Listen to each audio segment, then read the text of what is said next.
Have you ever had a time in your life where you were just exhausted from all the things that the world was trying to throw at you, that it was actually difficult to pray, that it might have been difficult to follow through with what God was wanting you to do? Hi, I'm Heather, and we're at the feet of Jesus, where we're going through the entire Bible, one book at a time. We are in Exodus, and we're looking at Exodus chapters 17 and 18 this week. And that is the entire subject. It's talking about getting God's help with friends and with enemies and with family. And so we're going to get into it. And I am so energized by what God has said in this chapter. Or these two chapters. So stick with us here and let's learn what we can about friends, enemies, and family. You ready? Okay. So we are in chapter 17, and I'm going to do a little bit of a synopsis here. So God has at this point gotten his people out of Egypt, but now comes the job of getting the Egypt out of his people, and it would be so easy to, as I like to say, throw the Israelites under the bus, but oh my heavens, how many times do we struggle with that? I know I do. I struggle with, I came to Christ at the age of 23, and 3 months before I came to Christ, I had a Ouija board group that I worked with every week. And that fascinated me. Well, the temptation to do that didn't end when I became a Christian. And it was hard for me to battle that. I did successfully with God's help. But just because we come to Christ doesn't mean that the lives that we led before just magically vanish away. The enemy tries to bring that stuff back up. And that's part of what Moses was dealing with and what God was dealing with his people. And so we're going to start seeing how God is going to try to change the heart of his people. So chapter 17 deals a lot with confrontation, both inside and outside. And then chapter 18 deals with disorganization and how to deal and how God is going to help Moses through his father-in-law Jethro to deal and be more organized in his ministry. It's something we can all learn from. So anyway, from the inside in chapter 17, verses 1 through 7, we really see how Moses was dealing with shepherding the people that he had been entrusted with. And it was proving to be a little bit difficult. They were, we learned in chapter 16 that they were really complaining a lot. And so he was trying to help them. And now the latest thing that they want is water. And so God, in his grace and his mercy, remember, grace is getting something we don't deserve. God was taking care of them. They didn't need water. But in God's grace, he wanted to give them water because that's what they were wanting. And so God shows Moses how to get them water, which is with the staff that he has. We're going to see the staff used very powerfully in this chapter twice. So with the staff, he's supposed to hit the rock and the water comes up from the rock. So anyway, the true test. So the people of the Israelites, they were dealing with a lot of testing. They really were. They were really dealing with, maybe testing isn't the right word. They were dealing with a lot of trial. So they had been in Egypt and they had been not happy. They were slaves, but they had learned how to live life. And then they get brought out into the wilderness and into the unknown, and I think that's a key, and they're having to rely completely on God, not their own work. They have to rely on God for water, for food, for sustenance, for clothing. We learned last week that Deuteronomy 8:4 says that in that 40 years, their clothing never wore out. Interesting, huh? So anyway, they were having to all of a sudden totally depend on God for everything. And there is some peace about relying on yourself. I don't know why. It's not a peace, because I think peace is godly, but it's this self-sufficiency. And when we feel like, oh, well, we can handle this ourselves, we feel like powerful, maybe it's a pride issue. Comment what you think it is. I always give ideas for comments. So comment what you think it is that helps us rely on ourselves, but and makes us happy when we do.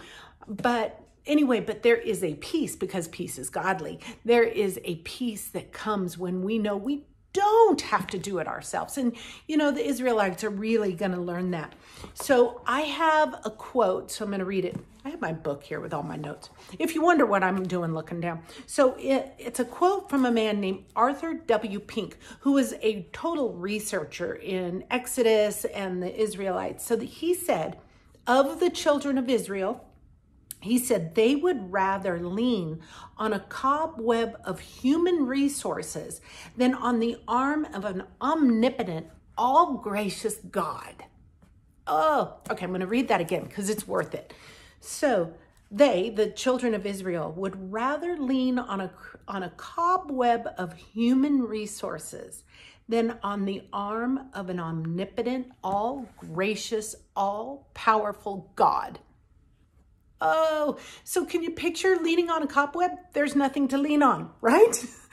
But on the arm of our amazing, omnipotent God, oh, there's something to lean on. And so, again, gosh, I see my own life in this. Do you see yours? I see that sometimes I wrap myself up in worry. In other words, when I worry, what I'm doing is I'm leaning on a cobweb, right? And that cobweb is not holding me up, and so I'm getting scared. Okay, so that's the concept here. When we rely on human resources, when we rely on our job to get us money, or our family, oh, here's a big one, on our spouse to bring us meaning, on our children to bring us meaning, on a cobweb of human resources, then we will fail every time and we will fall over every time. But when we rely on God, then we're leaning on his arm, and he is fail-proof. So that is something that I am taking to heart today. So then we have confrontation on the outside, and that's the Amalekites. Now, you've never heard of the Amalekites in present day, right? I mean, there isn't a people called the Amalekites anymore, but there's a reason for that. God at the end of this chapter says that you will not hear of the Amalekites anymore. And so, interesting fact, we don't. So who are the Amalekites? They were a tribe of Bedouin type people that occupied southern Canaan. And Amalek, they came from Amalek. Amalek was the grandson of Esau. So remember, Esau and his brother, Esau sold his birthright to his brother for a bowl of stew. We learned that back in Genesis, so you could go back there. But he sold everything God had given him for human resources, going back to that cobweb of human resources. And so Esau is kind of known throughout Scripture as the wanting what the world will give you instead of wanting what God can give us, and the peace and the calm and the assurance that God can give us. So when the Amalekites came and fought Israel, there's an important verse that comes up, and it's actually our study verse. So I may or may not, I'm going to let the Holy Spirit decide, but I may or may not spend a lot of time on it now. So reading from verse 8, I'm going to read that through our study verse, which is verse 12. So it says, "Now Amalek came and fought with Israel in Rephidim. And Moses said to Joshua, 'Choose us some men and go out, fight with Amalek. Tomorrow I will stand on the top of the hill with the rod of God in my hand.'" So remember, I told you there were going to be two big uses for his staff. That's his staff. So a lot of people believe he was holding his staff like this. So it wasn't that he was holding his arms up and one had the staff. It was more like he was holding the staff up. And so one well, I'm going to get to that important fact in just a second. Let me keep reading, shall I? So anyway, so Joshua, verse 10, so Joshua did as Moses said to him and fought with Amalek. And Moses, Aaron, and Hur, another guy, went up to the top of the hill. And so it was, when Moses held up his hand, that Israel prevailed. And when he let down his hand, Amalek prevailed. Here's our study verse. But Moses' hands became heavy. So they took a stone and put it under him, and he sat on it. And Aaron and Hur supported his hands, one on one side and the other on the other. And his hands were steady until the going down of the sun. And then I'm going to keep reading a little bit. So Joshua defeated Amalek and his people with the edge of the sword. So, when we're going through spiritual battles, we need to carry with us spiritual weapons. So Joshua and the people had swords. They had real weapons. But what helped them prevail? God, the spiritual weapon. So what spiritual weapon do we need? We need God. So when you are going through battles in life, we've got to have God. So we see in the first part of chapter 17 that God takes care of his people, and that when we're trying to deal with friends, we need to help them in every way possible, just like Moses did, and ask God for guidance on what help they need. But then with enemies, we need to fight with our enemies with spiritual weapons. That is prayer. That is leaning on God. And it really occurred to me this time more than ever that Moses sat on a rock. He sat on the ground, but yet the spiritual weapon was still up. And he had two friends on either side that were helping him hold that staff up. And you know what? When we go through trouble and trial in our life, we need to have friends on our side and that are holding our arms up, holding that spiritual weapon up with us. So if you're I have a friend right now that I am dearly praying for, and I am helping her hold her arm up. Identify people in your life right now. Start to identify them so that you know who will help you hold that spiritual weapon up when you need them. So then we get to chapter 18. And chapter 18, it'll go pretty quick. It's an interesting chapter. It's all about his father-in-law, Jethro, and the help he gives him. So I'm going to read verses 13 through 17. It says, there we go. And so it was on the next day that Moses sat to judge the people, and the people stood before Moses from morning until evening. Can you picture a large sea of people that want to talk to Moses and get help with different issues? And they would sit all day looking for guidance from Moses. So when Moses' father-in-law saw all that he did for the people, he said, "What is this thing that you are doing for the people? Why do you alone sit and all the people stand before you from morning until evening?" And Moses said to his father-in-law, "Because the people come to me to inquire of God. And when they have difficulty, they come to me. And I judge between one and the other, and I make known the statutes of God and his laws." So Moses' father-in-law said to him, "The thing you do is not good." Oh boy, do we have something we can pull from that. So first of all, I love the fact that Jethro, Moses' father-in-law, the father-in-law had the nerve, had the courage to come to Moses and say, "This is not good." And then I love that we continue to read that Moses did as his father-in-law instructed. So Moses didn't take offense. Moses listened, and then I'm sure he prayed about whether or not that was the right advice. And so that is something we need to do with family or with friends who give us advice. We may or may not like the advice, and depending on the mood of the person giving the advice, it may be kind of mean, or it sounds mean, but take the advice and sit with that advice before God and let God know if you can push it away or if you need to take it in.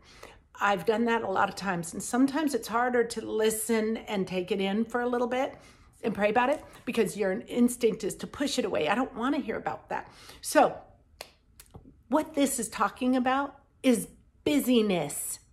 And I want to sit with that for a minute, because one time I had a really amazing friend who is still one of my closest, and her name is Gail. So shout out to Gail, you know who you are. And we were sitting together in a coffee shop, and she said, so how's life? I said, oh man, it is so busy. I'm doing this and this and this and this and this, and I accomplished this, and I still have to do this before the day is over. And you know, I was kind of expecting her to go, oh, wow. That's a lot, Heather. Good for you. Oh, she did not. She is a godly woman who gives amazing advice. And she is one of those people that whenever she gives advice, I sit with it before the Lord. And I don't think there's anything God has ever told me to push away that Gail has said. So anyway, you need a Gail. You need a Gail. And so I tell you what, if you have a friend who is that person in your life, I'd love for you to share this video. And if you are that friend, kudos to you, because this person who sent you the video really loves you and is thinking about you. So anyway, this goes to Gail. I'm probably going to send it to her. So anyway, what she was getting at is busyness is not good. We learned that in this chapter. What you are doing is not good. So what we need to do is, first, when we get really busy, we need to examine a couple things. First of all, we need to make priorities based on what's important, not what is urgent. I'm going to say that again. We need to make priorities in life based on what is important, not what is urgent. And I think sometimes we go, oh, but it is urgent that I go to this person's house right now. And that may not, that I may be thinking that before I have had my quiet time in the morning. My quiet time is what is important, even though that is urgent. My quiet time is what's important. I need to lay my day before God and have Him help me with my priorities.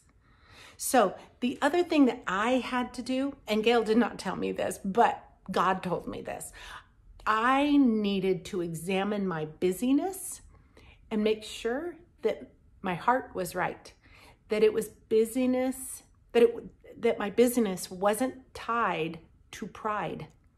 Because I wanted to be given kudos and given a pat on the back. And who knows, maybe Moses wanted that too. But Moses and I didn't get that. And I am not comparing myself to Moses, but I did not get that. I got really good, strong, biblical, godly advice. And it was good for me. So I have fought from that moment, I think that was like 20 years ago, I have fought from that moment to now to not be busy and to allow busy, just really letting my priorities go cattywampus all over the place. But again, allowing what's important to go before what's urgent. And I would love to know how you interpret that for your life. So that's another thing I would love for you to comment. By the way, I will comment to every comment I get. For some reason, YouTube isn't giving me all my comments, and I have a few people that I know comment every time, and I love you and I appreciate you. Thank you for doing that. If I have not responded to your comment, that means I didn't get it, because I will respond to every last one of them. It's important to me. So if you have another way of getting a hold of me, do so, because I would love your comments. They make my day. So the last thing I'm going to leave with is a story about Billy Sunday. So Billy Sunday was a baseball player turned evangelist, and he's actually in the spiritual lineage of Billy Graham. That's kind of an interesting thing. So the spiritual lineage of Billy Graham is Billy Graham was led to Christ by Mordecai Ham. Mordecai Ham was led to Christ by Billy Sunday.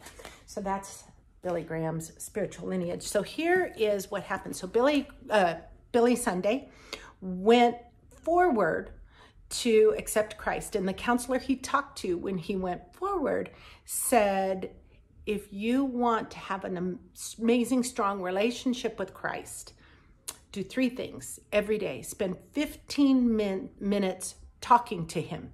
That means praying, being in prayer. Spend 15 minutes letting Him talk to you. In other words, reading the Word. And then spend 15 minutes talking about Him to others. And the best way to do that is to allow your story to do the talking. I have a lot of questions on TikTok now about how do I get closer to God?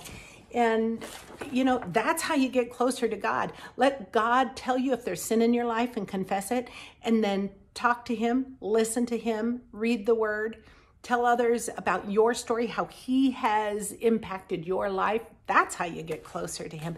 You know, it's not that God pulls away from us, it's that we pull away from God. So if you want to get closer to God, pull toward him. That's the way to do it. Alrighty, so now we're in the workbook. So this is the workbook. It's available on Amazon for $9.95. Go grab it. So the I'm going to kind of flit and float very quickly over this because we've already gone over it a lot on the synopsis. But the main themes, we're dealing with friends, enemies, and family. And we really talked about all of that all the way through the chapter synopsis. Now, theological implications is the next page. So theological implications is a fancy word for what does God want you to learn from this? I think it's leaning on God to learn how to deal with family and friends and the world and busyness. And, you know, the Bible has answers to it all. And the more I learn about the Bible, the more I learn it really does have answers for it all. Woo! Okay, so my individual verse, that's day 1, 2, 3, 4, in the workbook. My individual verse was Exodus 18:24. So Moses heeded the voice of his father-in-law and did all that he had said. So and I had already told you, whenever people give us advice, just heed it, sit with it with the Lord, and find out if God wants you to take it in. And then our study verse is Exodus 17:12. But Moses' hands became heavy, so they took a stone and put it under him, and he sat on it. And Aaron and Hur supported his hands, one on one side and the other on the other, and his hands were steady until the going down of the sun. You know, sometimes praying gets hard. Sometimes doing God's will is hard. And it's good to get friends involved in helping you when it is hard. Reach out to have a couple friends that you know you can reach out to. And I'm going to give a couple of shout outs. I know I can reach out to Gail and to Beth. And I have so many amazing friends, Patty and Sherry. I have some core friends in my life that when the going gets tough, I know that I will reach out to them. So again, send this video to those friends in your life so that they know that those are your people that are going to hold up your hands in life. The other thing is you aren't slacking by needing to sit down, you know, by needing to rest. In Genesis, the very beginning of Genesis, we learned that God appreciates rest. He rested himself. So what are we going to put at the feet of Jesus today? I think we put our relationships with our friends and our family and how to deal with enemies. We put that all before God and let God help us deal with it. Sit with those relationships so that he knows what we're going through and is able to help guide us through that maze. And then not leaning on the cobwebs of human resources, but leaning on his strong arm. So I love you, friends. And next week, we are doing chapters 19 and 20. We're jamming through Exodus. So keep up with us. And friends, I love you and I pray about you. I pray for you and pray over you every single day. So love you guys. God's got this.